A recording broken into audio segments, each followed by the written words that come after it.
Okay, hello everyone. Welcome back. Delighted to have you all with us again, and I'm delighted to welcome our next speaker, who is Ndidi Okezie.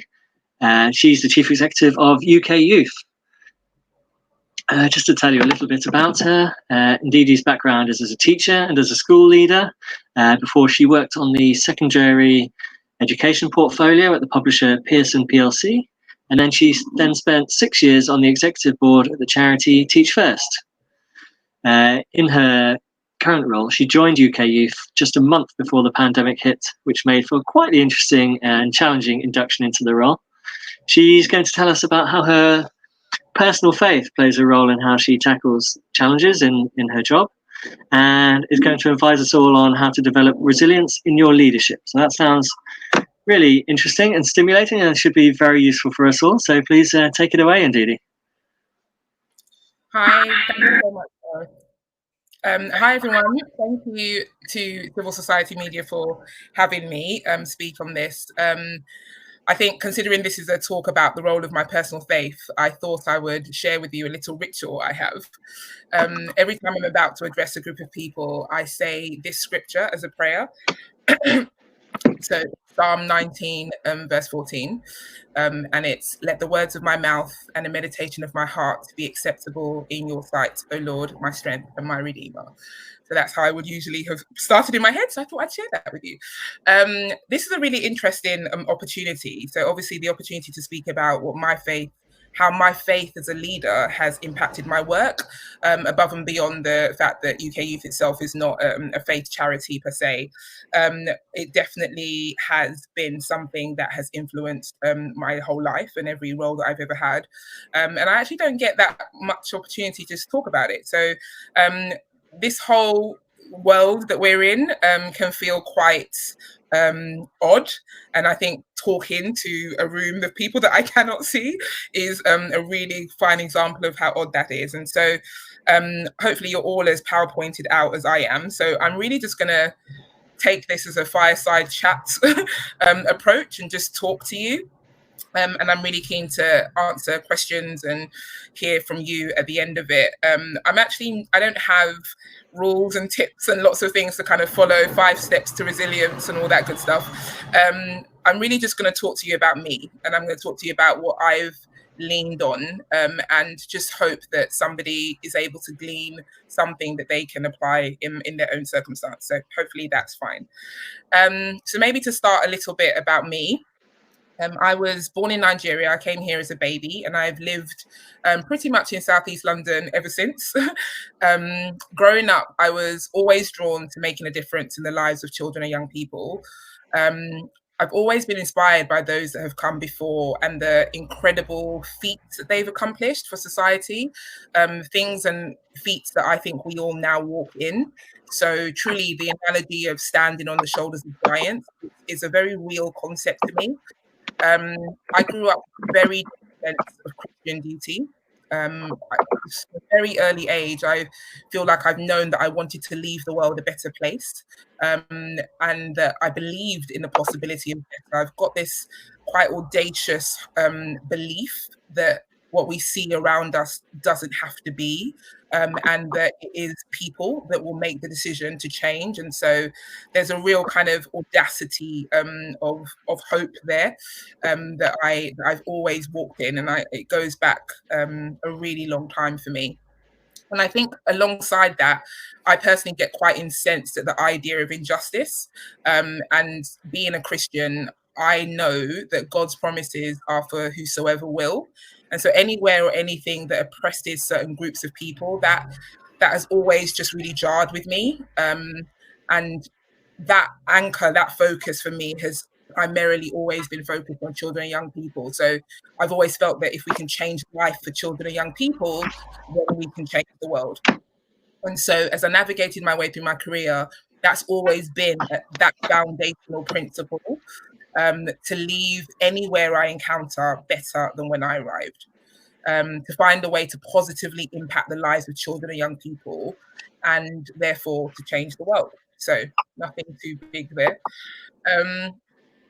Progression and leadership positions are not something I've overtly after myself. I've typically been tapped by people above me to go for promotion and to step into a leadership space. I never felt like I had to be at the top per se. I really believe we are all leaders in any space at any level, and how you live your life is a daily opportunity for leadership. So I really believe that the world is crying out for more everyday examples of that, and not that people need to wait to be in a position of leadership, but every day we go out, we have an opportunity to demonstrate leadership in our everyday encounters and in our everyday experiences. And a story comes to mind when I think about that, and it actually was cemented when I was teaching. And I remember, you know, you spend so much time thinking about your lessons and your you know, even the individual conversations that you might have with your students, and you often think that those are your moments of impact. And it struck me really early that there would be students and pupils that I didn't even teach, or that I didn't even remember, that at transitions in their lives they would come back and they would share these seemingly insignificant moments that wouldn't even have registered in my mind, but really made a difference to them. And I remember really early on recognizing that every smile, every hello, every oh, how you doing, every opportunity to play back to somebody that you remember them, that every kind of go on, you can do it. These are seeds that you're sowing in people's lives, and they make a significant amount of difference. And so for me, that is leadership, the opportunity to step outside of yourself and think about those around you, the opportunity to stand for something that's right, even if you stand alone. All of these things for me are leadership. So it's always been a question of understanding that everyone has a sphere of influence. And so when I think about leadership, I think about my sphere of influence and seeking to maximize that influence, regardless of its size, at any given moment. So impact, changing the status quo, these have always been things I carry as a sense of real responsibility. They've always been something I take really seriously.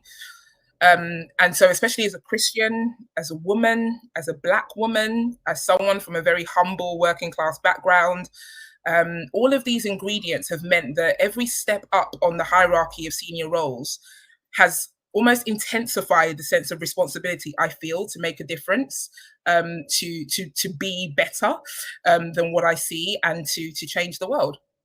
So when I think about this position, I've taken that same principle all the way through each role that I've had. But honestly, something was different about this role. Right from how I randomly saw it on Twitter, I wasn't looking for a job. I just randomly saw this recruitment advert on Twitter, right through to the fact it totally disrupted what I thought I was doing at that time. I had a very set plan for what the next probably 2 years would be. This was totally not that. This was different. And this would be the CEO of an organization. So I took even the idea of that really seriously. And on top of it all, this was my dream remit. The ability to think about what young people need to thrive in their lives, making change at a system level that would reach young people regardless of where they are across the UK. The responsibility of this role would be a big deal to me. And so I didn't rush into it at all. I prayed. I really spent time assessing whether this was the right move for me, because I knew that I would carry the weight and responsibility of this role like none other before me. I knew that I would carry it heavily. So when I finally made the decision to go for it, and I went through the whole long process, by the time I got appointed, I was pretty single-minded in my focus, in my preparation, and in my determination. I was not taking this lightly. And I knew it was going to be tough. Leadership is hard. Every position that I've stepped up to has been hard. It's been a new learning curve, steep learning curves. And I knew even theoretically that the CEO is the most lonely position of leadership there is. So I was going to be prepared. Preparation was not going to be the thing that was going to make this even harder than I knew it was going to be anyway. And so I did everything right. Unlike many other roles before me, I took a break between my last role and this. I read leadership and business books. I bought much more than I could possibly have finished, but I had them. I wrote my 100-day plan. I wrote my 100-day plan. I spoke to mentors, CEOs across many sectors to download their wisdom. Booklets, just notes, preparation. And by my first day, January the 6th, I was ready. And it started off so well. The plan rolled on seamlessly. I kicked off my listening tour. I met with staff, stakeholders, partners, young people. It was bumpy. It was very unexpected in many ways, but I had my plan, so it was good. It was going well. Whew. And then COVID hit. Wow. It felt like I was hit by a tsunami. And it felt like in an instant, everything was different. The goalpost completely changed. My beautifully crafted plan was irrelevant. And now we were in a full-blown crisis. I suddenly had to lead this organization that was honestly still getting to know me. I was still getting to know them through uncharted waters, virtually. And with all the promises and commitments I had ridden in on to say, like, oh yes, I've heard everything. This is what I'm gonna do. All the confidence I had that we were going to be able to make progress really quickly in terms of change and progress. All of that suddenly put on hold. Promises, commitments I had made. Me, a woman who prides herself on her integrity and her word, suddenly everything I'd been speaking to them about was suddenly like, no, pause, can't do that. We now have to survive. It was crazy. And I honestly don't think I've still fully processed everything that has happened in the past 8 months. So, one of the questions on this is how did I adapt? And honestly, adapting or not, choosing to adapt or not, has never been an option for me. With everything I've been through personally, everything that I've seen in my life, even the things that I've taken the time to learn about that I haven't experienced, but I've learnt about, remember, Shoulders of Giants? All of that has led me to believe that through any crisis calls for leadership to rise. And if we cower in those seasons, then what does that mean for those coming behind us? What does it mean for those children and young people who are depending on us to make the space that we're in better for them? Because you have to remember, that's the constant track that plays in my head. How do you change the world for the children and young people coming behind you? So I can't afford to stop trying. It's never an option, because what would that mean for those I've made that internalized commitment to? What does it mean for me as a Christian? What does it mean when I know that my faith tells me that God will never leave me or forsake me, that I can do all things through Christ who strengthens me? So yes, it's hard. Yes, it's overwhelming. Yes, it is painful. But yes, it remains possible.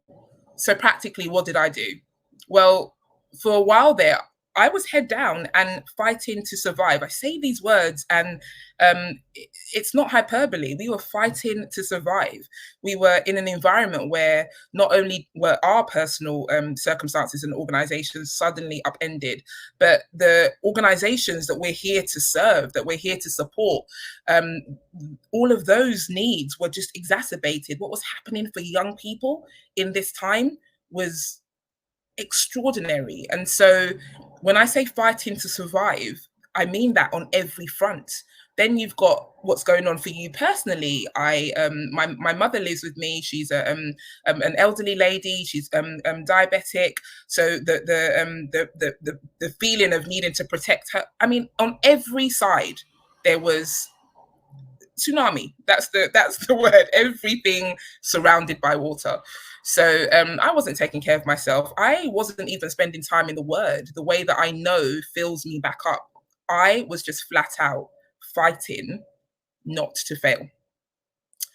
And so it was actually late one evening, and I don't know where and how, but I just felt the urge to just send a text, a cry for help to an old coach of mine, a phenomenal woman that I've worked with, years ago. And she's seen me through many critical points in my career. That she's a professional coach, and I would loathe to be seen to be taking advantage of her or our relationship. And so, because I wasn't in the position to pay her, I hadn't reached out. But that night, I somehow knew that I had literally come to the end of myself. And if I didn't find a way to grab a lifeline, perhaps this would be the first time I would actually crash and burn. It was that real to me that I just couldn't see my way through. Just the sensation of feeling overwhelmed. So I sent her this random message asking for help. And she, being the amazing woman that she is, literally just told me to stop being silly regarding the money and said, look, we can speak anytime, I'm here. So in that first call, she just let me vent. I unleashed, I talked through everything I was feeling, all the bumps, my state of utter frustration. And I realized that was the first time that I'd spoken out loud about it, that I realized then just how isolated and lonely I was. And she was amazing. And after she just let me unload, I don't even know how long I spoke for, but it felt like a really long time. She was really quiet. And then there's just silence. And then she quietly just asked me a question that stilled me. And she said, Ndidi, where is your faith? And it felt like time froze. I don't know why I'm getting emotional, it's so silly. And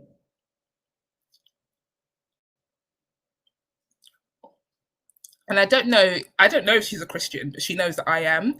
So she knows how much of an anchor that is for me. And I hadn't mentioned it in my whole rant.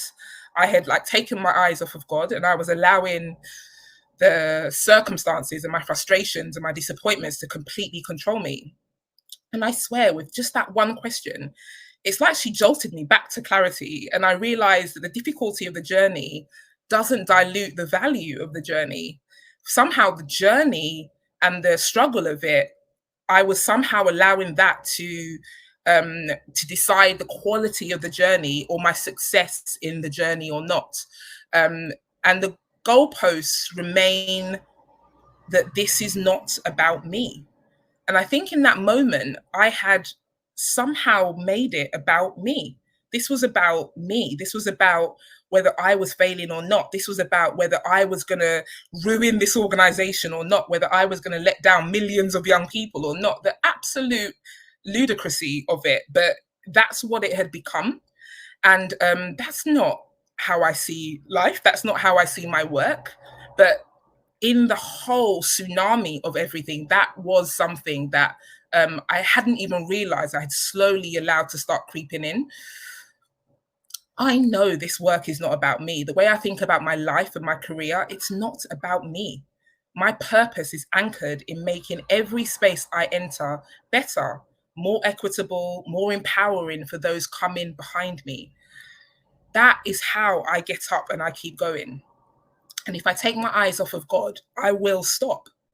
I will crawl into my bed and just mind my business and rest. But I can't do that because, again, what if those before me had done that? What if others had not continued to press forward with purpose? So the only tips that I have, and it may sound overly simplistic, but it has got me through every single challenge I've ever faced. So I cannot emphasize this enough. Take the time to determine your why. What is your purpose for doing the work you do? Why do you do what you do? Because I promise you, if your reason is not for something far greater than you, then life, people, circumstances, anything will just run right over you. I knew from a very young age what my why was. And with every chapter of life, I've had to work to refine it, to anchor it deeper and deeper into my very being. My faith is my fuel. And without it, I am not me. I'd lost that. And I had to find that again during this crisis. So that's my why. My question to you is, what is yours? And so in closing, I'm going to take the liberty of sharing a scripture that for me truly reflects my heart's desire. And it's Ephesians chapter 3 from verse 14 to 20. It says, "For this reason, I bow my knees before the Father, this magnificent Father who parcels out all heaven and earth. I ask him to strengthen you by his Spirit, not a brute strength, but a glorious inner strength, that Christ will live in you as you open the door and invite him in. And I ask him that with both feet planted firmly on love, you'll be able to take in with you, with all followers of Jesus, the extravagant dimensions of Christ's love. Reach out and experience the breadth, test its lengths, plumb the depths, rise to the heights, live full lives, full in the fullness of God. God can do anything, far more than you could ever imagine or guess or request in your wildest dreams. He does it not by pushing us around, but by working within us, his Spirit deeply and gently within us. Thank you very much. That's all from me. And I'm really happy to take any questions that there are. Thank you, Ndidi. That was really inspiring, and just to hear you speak so honestly about your experiences just really helpful, I think. And we haven't yet got any questions on the chat, but plenty of people have been posting just to say how much they appreciate you speaking so honestly. My faith is my fuel. Someone said that's just an amazing phrasing of where faith sits in your life, and where is your faith?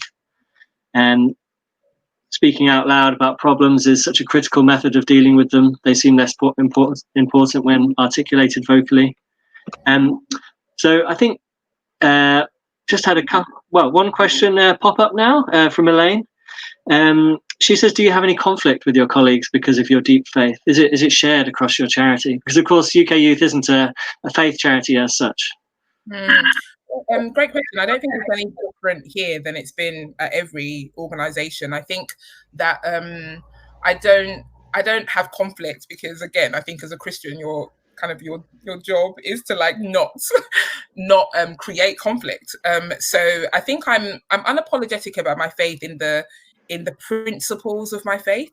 And I think that, as I said, I think they come across in my leadership principles. So I actually talk really openly about kindness and love, and actually in a way that probably rubs some people up the wrong way. But I think because I also talk quite openly about allowing people to have the space to be their authentic full selves, that's my authentic self. But if yours is something different, I'm equally going to celebrate that and encourage that. So I don't see that there's a conflict in it. I don't trumpet it explicitly. I'm not kind of opening meetings with scriptures, but I am hopefully living a life that ultimately I think makes Christ proud. That's the way that I display my faith. It's about who I am as a person. Mm-hmm. So if you're talking to staff and maybe standing up in a speech, do you feel that you have to be filtered in a little bit? Because I'm sure a lot of our audience can identify with feeling they have to sort of hold back elements of their faith in certain scenarios. It's a really interesting one, and actually, I remember even with this opportunity, I actually realised that I don't get the opportunity to speak just overtly about my faith, and maybe not to be too controversial, but I do sometimes think that faith is one of those things that still feels probably slightly taboo, in a way that I think we celebrate diversity in all sorts of ways internally. We encourage things, even when we talk about celebrating religious festivals or things. I don't think that's quite the same thing as speaking about your faith. So if you think about employee interest groups or things like that might form around different issues, I think it's rare to see one that might form around faith. And I've always thought that was quite strange. And I remember actually through my years at Teach First that we have like summer institute every year, where new cohorts would come in, and then returning teachers and ambassadors would also come, and there'd be an event. I think it was one of the ambassadors that decided to set it up, and it was like a multi-faith evening or session. And I remember even then thinking just how powerful it was that, like, unapologetically something on the agenda against all these other things that maybe felt a bit more accepted in terms of other kind of reasons that people might come together or groupings, but there was one that was about faith. And going to those meetings and hearing lots of different faiths, and people talking about why they'd chosen this route and how their faith grounds them, it was an event that I always looked forward to going to. And yeah, in subsequent organizations, I've never, I mean, even in Teach First, it's not like the actual organization did that, but I think it's one that doesn't feel as open, and it's actually something I struggle with now that, like, I'm the CEO, because I think there's so much more weight to what you do yourself. So I don't know that it would be necessarily appropriate for me to set it up, but yeah, it's just something I've always found quite interesting, that I don't think people talk about their faith in organizations in the way that they may talk about other things that kind of make up who they are. Mm-hmm. Okay. We have another question. Aomi asks, she said she really identified with a lot of what you said, but how did you know that working with youth was your calling? It's such an interesting question. I honestly feel like it's been with me for as long as I can remember. My mum often tells me the story. It's kind of obviously cemented in my head that when I was a child, I even grew up in the church. So even going to Sunday school, I would leave Sunday school to go and volunteer in the creche. And then when I was in like teenage church, I would leave to go volunteer and work in Sunday school. It was just, I was always drawn to go and work with younger kids. And I remember, so, those of you that, either are familiar or grew up in traditional African homes, there are only a few careers that you can do that are acceptable in your parents' minds. And so it's kind of lawyer, doctor, accountant, or utter failure. And so for me, even when I thought, okay, well, I have to do these careers, I always found a way to think, okay, if I'm going to be a lawyer, I want to be a family lawyer. If I'm going to be a doctor, I'm going to be a pediatrician. Like, I always found a way to bring it back to young people. And so I didn't voluntarily go into teaching. That wasn't something that I thought I would do, but I found a mission. I found something that I was incredibly passionate about that happened to be focused on the inequality of education. And so for me, the roots, the method or the mechanism has changed, but the destination, the intent has stayed the same. So regardless of what I found myself doing, it's always been about making impact. It's always been about changing the lives of those coming behind me. So it's just always been something that that's been part of me. Uh-huh. And so if anyone else has any questions, do please post them up. But I have one that I have a few actually, but I've one that I thought might be interesting, is just to talk about a little bit more about leadership. I can't remember where I saw this, or even if it's true necessarily, but I saw one thing which said that about a third of us are natural born leaders. A third of us have the potential to be leaders, but we have to work at it and learn how to do it.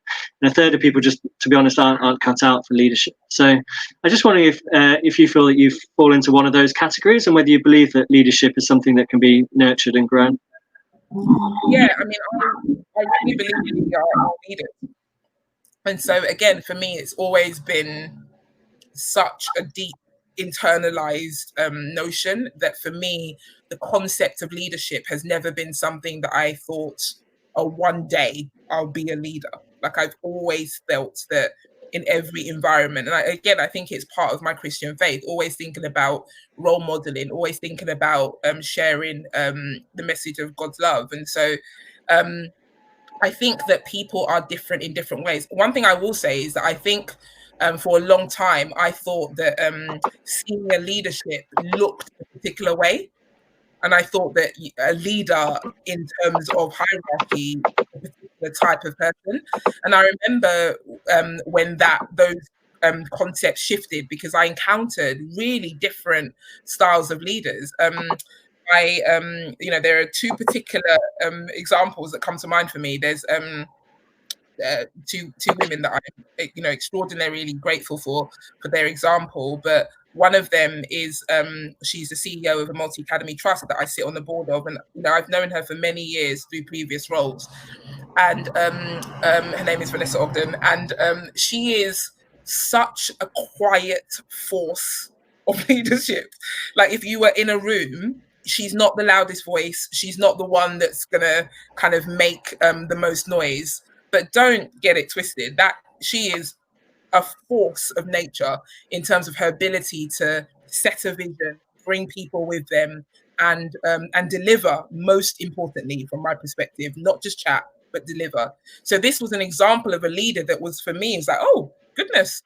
She's the quietest voice in the room, and yet, still can kind of cut through and generate followership, which is, again, what leadership at senior positions for me is all about, all the way through to leaders that are loud, kind of boisterous, almost thundering type of leaders. And so I think one of the best things we can do is to dispel this myth that there is one template of a leader. There isn't. But equally, I also really strongly believe that we should stop people buying into the sense that they aren't the leader. So, because for me, it's a sense of it allows you to step away a bit. I think it affords you the opportunity to kind of say, well, it's not my problem. It's, let me just give it to you to fix. I really struggle with people who just want to backseat critique and just kind of throw bombs at things and say all the reasons why things don't work, but will not roll their sleeves up and get on with it. I really struggle with that. And if your response to me is, well, I'm not the leader, I just don't buy that at all. Mm-hmm.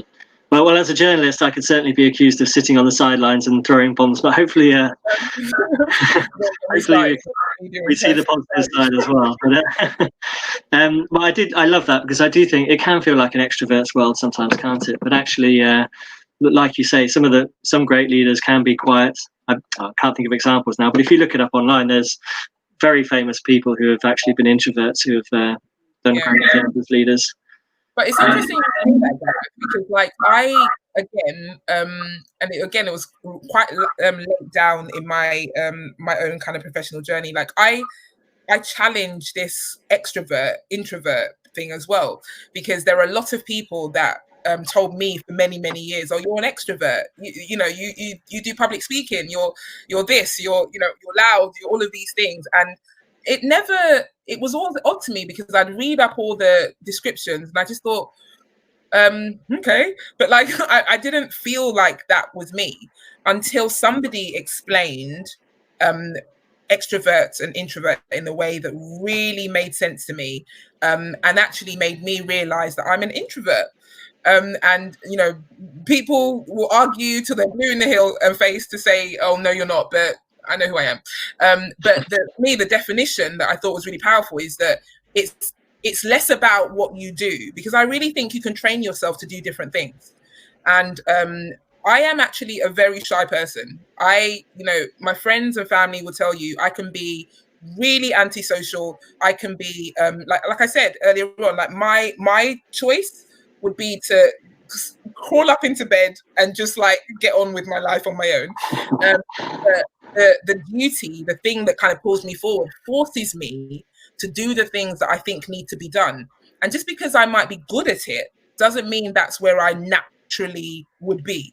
And so for me, the introvert and extrovert thing is, where do you get your energy from? Because one of the descriptions talks about, the analogy of, like, you spent the whole day with people, going in and out, talking to people. By the end of the day, is your bucket, as it were, is it full or is it empty?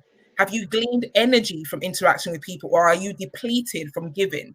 And I am so depleted. Like, if I don't have time to be on my own and refuel, I'm just no good to anybody. Whereas I know others and friends of mine who are that's where they get their energy.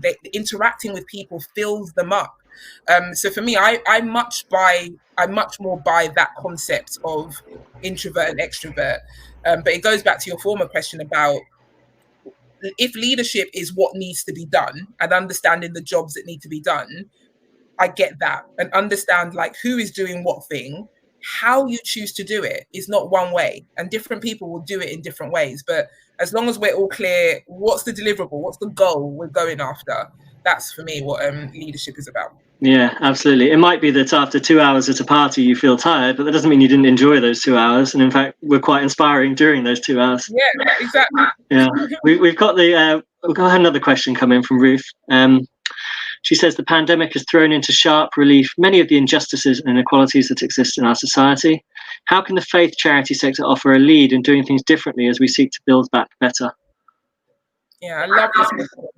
And it's something that I've obviously had to think about just in terms of the work that we do, but also as a Christian. And I think there is something that I touched on earlier, which is this unapologetic, unwavering confidence that change can happen. And I think there is a stubborn hope, a stubborn confidence that I think faith gives, that in the face of all odds, we refuse to accept that this is where we have to end and this is the state that we have to be in.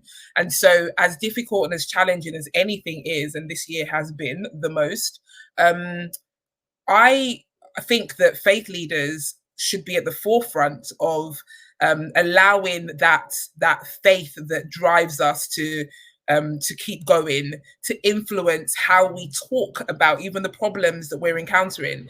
Because I think, the charity sector more broadly, and just, people as well, I think we, you talked about the media, Gareth, don't get me started, but I think we're somehow pulled to the negative. We're pulled to spotlight on the negative. And what I don't think we do enough of is recognize the message that sends out to people who are consuming. Because if you don't balance what you take in, you believe what you take in. And so if the only message people see is the world is going to hell in a handbasket, everything is in disarray, that's what you're going to believe. And this isn't about ignoring the problems and ignoring the reality. I've always had this debate with people that suggest that hope and focusing on what's working is somehow a weaker form of addressing a problem because it ignores the problem. I'm not saying that. I'm in the business of problems. I'm in the business of amplifying and spotlighting what people need so that they can get relief. But that doesn't mean that in doing that, I focus on the doom aspect of it, because no, my hope is that if these decisions changed, if we behaved in a different way, if we had a shared commitment to change, this can change. There's nothing set that isn't set by people. So for me, the thing about faith leaders, faith organizations, how do we push that narrative in a way that people outside of our bubble, people who are not kind of just in the circle, when they are receiving these messages, there is something they can hold on to that gives them the belief and the confidence and the hope that the things around them can change. I don't know how change happens without hope. I really don't. Someone should show me an example in our history that wasn't led by this notion that it is possible to change this thing. And that for me is what hope is. Mm-hmm. Thank you. We just got one more minute left, actually, so I have to be quick. But should we just have a go at a question that's come in from Adam here? He says, firstly, he says you're a wonderful communicator, so thank you. He says, if your original roadmap is now on pause, how are you pulling the team together, and what are you driving forward now? And actually, maybe that links with Aomi's question, where she wanted to know what would you say is your vision for working where you are now? What would you like to achieve, and how does your faith help shape your vision in any way? Yeah, great question. I think that moment that Marion Howard, my wonderful coach, was able to give me kind of, as I said, jolted me back to reality and actually enabled me to see the silver lining in this period. As mind-boggling as that would have been to me, to be able to focus on the fact that, okay, my beautiful plan that I honestly had to grieve the loss of and wave away and never to be seen again. Actually, the crisis meant that so many collaborations and communities gathered together. In the space of 8 months that I've been in role, I have developed more relationships, real substantive relationships with people that I know I wouldn't have been able to in a normal world, right? And so even being able to meet with other infrastructure body organizations, relationships with the youth organizations we work with, the young people we work with, relationships with all manner, our funders, our partners, our supporters. I think a lot of those things are much deeper as a result of needing to work through a crisis and build a roadmap. And I would say right now, my confidence is really buoyed because I believe that we can see in a way that I think charities and organizations have been trying to get people to understand. We can see the absolute horrific impact of inequality and lack of access, and especially from our perspective of young people, I think recognizing that there are young people that have not had learning in 6 months. There are young people that have not had access to service and provision and support. There are young people that have been in environments that usually they would have had to use any excuse to escape from. They've been locked down into it. We've all seen that in a way that the digital inequality, all of these things I think have been illuminated in a way that feels like you can't run away from it in the way that maybe you would have before. And so there is a huge opportunity for us to now take that and run with it. As you said there, kind of building back better. My God, let's not go back to the way things were before. Let's not go back to all of us just being in our own little isolated bubbles, even within the sector. One of my priorities right now is that we have to work more strategically together as a sector. Part of the issue in terms of our ability to turn things around, get support where it's needed, for the people that we work with, is because of the fractured nature with which we work. And so in this moment, we've shown what it looks like to come together. So let's build on that. Let's now, from end to end, create a cross-sector strategy that really supports our beneficiaries, that supports for us young people in a way that doesn't divide them into these different siloed, it's school over here, it's youth work over here, it's social. What? Young people don't live like that. So why are we as organizations building our strategies in this way? So that's my confidence and that's my kind of focus. I believe that we have an opportunity to reimagine the way that we support children and young people. And I am more than up for that journey. Okay, well, we all wish you the best of luck achieving that, I think. But we are out of time, I'm afraid. We could have probably spoken for another hour because that was so fascinating. But I think I speak for everyone when I say thank you so much for joining us and sharing all of that with you. It was really just inspiring and wonderful. And we, wish you all the best taking it forward. Thank you so much for having me. Bye, everyone. Stay well.